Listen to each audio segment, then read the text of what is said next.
तीन चोर।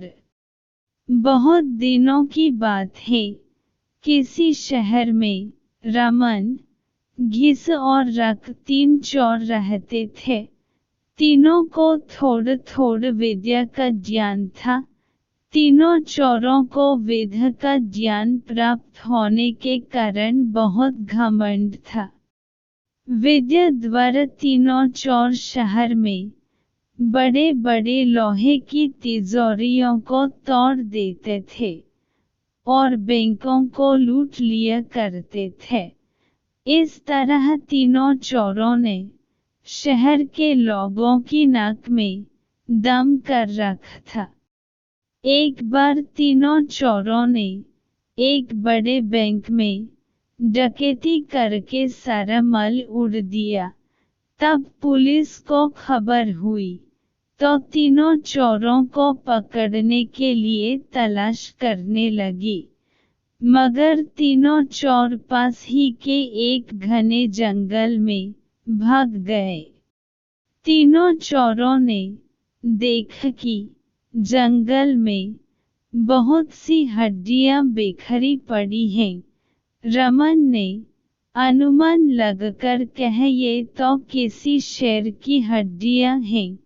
मैं चाहूं तो सभी हड्डियों को अपनी विद्या के ज्ञान द्वारा जोड़ सकता हूँ। घिस को भी विद्या का घमंड था, सो वह बोला, अगर ये शेर की हड्डियां हैं तो मैं इनको अपनी विद्या द्वारा शेर की खाल तैयार कर उसमें डाल सकता हूँ। रमन और घिस की बात सुनकर रक का भी घमंड उमड़ पड़ा और उसने कहा, तुम दोनों इतना काम कर सकते हो तो मैं भी अपनी विद्या द्वारा इसमें प्राण डाल सकता हूँ। तीनों चोर अपनी विद्या का प्रयोग करने लगे। कुछ देर बाद रमन ने सारी हड्डियों को जोड़ दिया और घिस ने शेर की हुबहू जान डाल दी।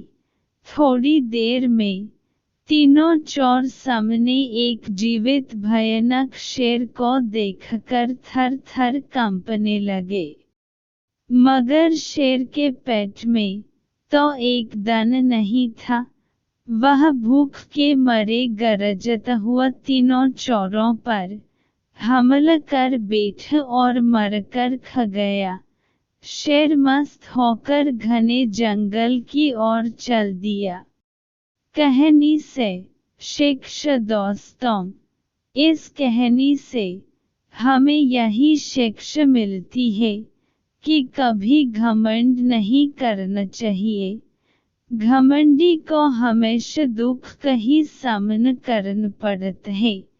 यदि तीनों चोर अपनी विद्या का घमंड न करते तो उन्हें जान से हाथ न धोने पड़ते।